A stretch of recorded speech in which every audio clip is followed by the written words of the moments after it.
Baik, selamat pagi teman-teman. Bertemu lagi bersama saya di mata kuliah hukum lingkungan. Kita sudah masuk pada tema penegakan hukum lingkungan. Kemarin kita sudah bicara tentang konsep-konsep dasar sengketa lingkungan, mulai dari definisi sengketa, apa bedanya sengketa dengan konflik, dan kemudian tahap-tahapan dalam sengketa lingkungan, kemudian jenis-jenis sengketa lingkungan, termasuk juga pendekatan dalam penyelesaian sengketa lingkungan. Selanjutnya kita akan masuk pada salah satu mekanisme penyelesaian sengketa lingkungan yang mengambil tempat di luar pengadilan, yang dikenal dengan mediasi. Nah, mediasi merupakan sebuah bentuk penyelesaian sengketa secara umum ya, melalui negosiasi antar pihak yang bersengketa yang difasilitasi oleh pihak ketiga yang bernama mediator guna kemudian membantu kedua belah pihak dalam mencapai kesepakatan. Karakteristiknya tentu saja ada fasilitasi dari pihak ketiga sebagai mediator tersebut, dan kemudian sifatnya sukarela dan netralitas mediator. Dalam hal ini mediator harus tidak berpihak kepada siapapun pihak yang sedang bersengketa, dan kemudian pengambilannya berdasarkan konsensus. Jadi dapat atau tidaknya putusan dari atau tawaran dari mediator ini diterima itu akan sangat tergantung dari kedua belah pihak. Kemudian sifatnya adalah post dispute, mekanisme penyelesaian sengketa, yang maksudnya bahwa sengketa terjadi terlebih dahulu dan baru kemudian diputuskan untuk menggunakan mekanisme mediasi ini.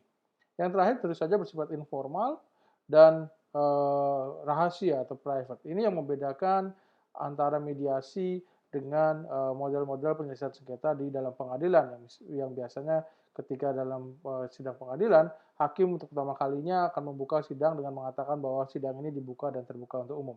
Khusus untuk mediasi, karena sifatnya sangat informal, sangat apa namanya dikendalikan oleh kedua belah pihak. Jadi kerahasiaan kepentingan kedua belah pihak, kerahasiaan kasus dari kedua belah pihak itu dapat dijaga melalui proses-proses ini. Nah, kelebihan mediasi itu dia lebih terjangkau dan aksesibel apabila ada mediator yang sudah disepakati oleh kedua belah pihak bersengketa dapat secara langsung untuk menangani, mencarikan jalan penyelesaian dari sengketa tersebut tanpa harus kemudian membawa ke pengadilan yang biasanya berada atau berlokasi di ibu kota provinsi maupun ibu kota kabupaten, yang akan sulit bagi pihak yang bersengketa yang berlokasi misalkan di area-area yang remote di pedalaman sana.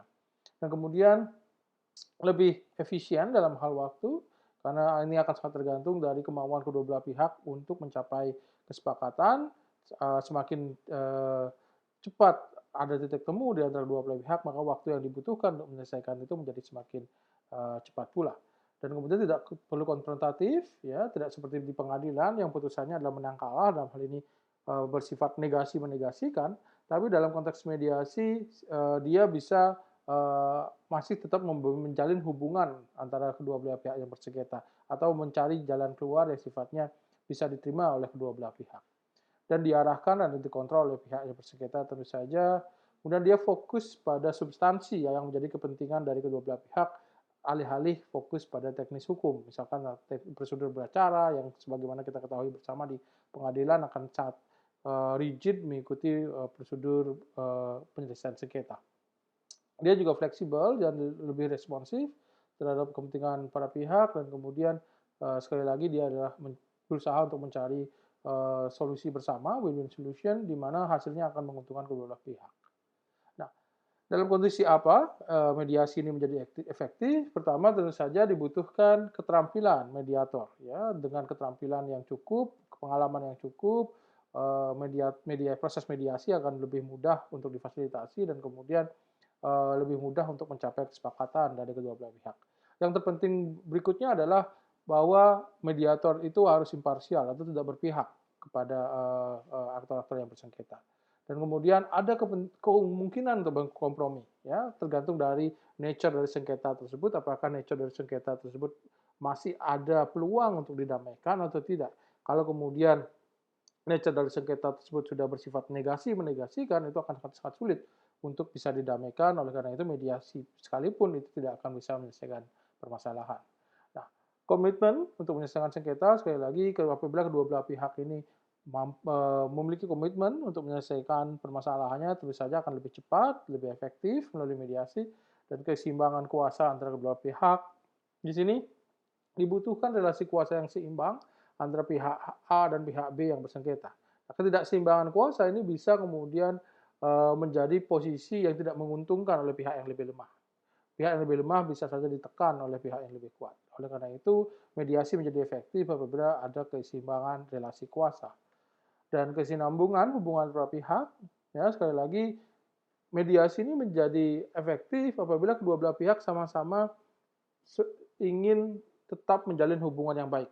Ya, misalkan antara masyarakat dengan pabrik yang sama-sama membutuhkan, masyarakat membutuhkan pekerjaan, pabrik juga membutuhkan lokasi yang lebih yang representatif. Kemudian apabila kedua belah pihak ini merasa mereka saling membutuhkan satu sama lain di masa depan, mereka akan mencari jalan yang penyelesaian sengketa yang sedamai mungkin dan tetap menjaga hubungan mereka. Nah, kemudian harus melibatkan stakeholder yang terlibat dalam sengketa, dan tentu saja harus ada mekanisme implementasi kesepakatan yang efektif. Karena kalaupun kita sudah mencapai kesepakatan dalam melalui proses mediasi, ini tidak akan berarti apa-apa tanpa kemudian ditindaklanjuti melalui proses implementasi dari kesepakatan tersebut. Dan berikutnya adalah konteks sosial politik yang mendukung. Jadi maksudnya adalah di sini ada atau tidak struktur institusional atau struktur politik yang memungkinkan masyarakat untuk terlibat dalam mediasi secara bebas. Ya, dalam kondisi otoritarianisme, di bawah rezim otoritarianisme misalkan, akan sangat sulit bagi masyarakat yang tidak memiliki kuasa yang besar, yang tidak berpendidikan, yang berasal dari kawasan terpencil untuk terlibat dalam mediasi, karena mereka akan ditekan oleh militer misalkan, ditekan oleh aparat keamanan, ketika mereka menghadapi konflik dengan perusahaan misalkan. Ini konteks sosial politik akan sangat mendukung apakah mediasi ini bisa berjalan secara efektif atau tidak. Ya, demikian mediasi.